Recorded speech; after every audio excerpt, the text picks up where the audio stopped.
On the shores of the God's Eye, due north of the Isle of Faces, rises a monument to arrogance and cruelty. Harrenhal.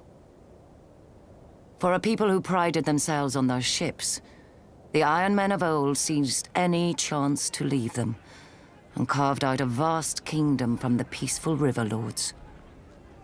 The empire reached its zenith under King Harrenhal, called the Black by those he terrorized, and by his own men, though they meant it proudly.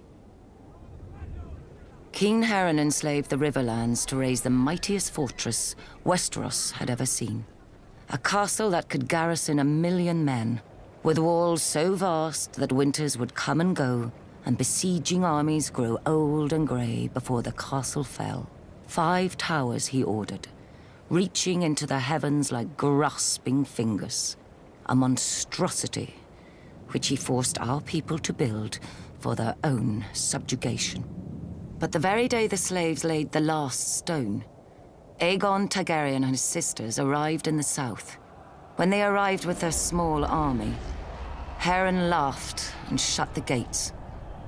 Harrenhal would have its first test, and an easy one at that. It failed. Harrenhal could have withstood an assault from all the armies in Westeros combined. But Harren learned that the tallest and thickest walls meant little to dragons, for dragons fly. With Harren and his sons dead, Harrenhal quickly surrendered to Aegon. House Tully then raised the River Lords in rebellion against the Iron Islands, and with Aegon we flushed the Iron Men to the sea. We should have torn down the castle stone by stone then, but Harrenhal seemed such a magnificent prize that Aegon gave it to one of his commanders, whose line then withered to extinction, as would every family to hold it thereafter. When many speak of Harrenhal, their voices drop to whispers about Mad Lady Lothson, who was said to send a giant bat to collect children for her crockpots, and to bathe in blood and serve feasts of human flesh. About the ghosts of Black Harren and his sons who still walk the castle at night, all aflame. Of the servants who went to bed in full health and were found in the morning, burnt to ash. Mere stories to frighten wayward children and excite young girls, you may say. You would not be entirely wrong. Harrenhal is a prize.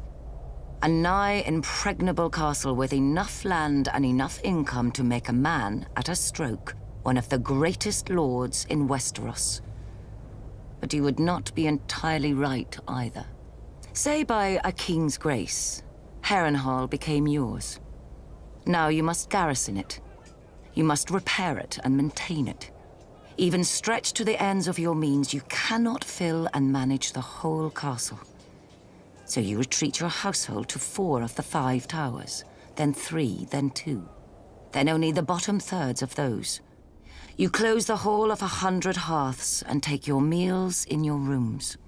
Even then you can't shake the feeling of desolation, that Harrenhal and its vastness is devouring you. In later years, as you bury a grandson or a great-grandson, the last of your line, you will know it has.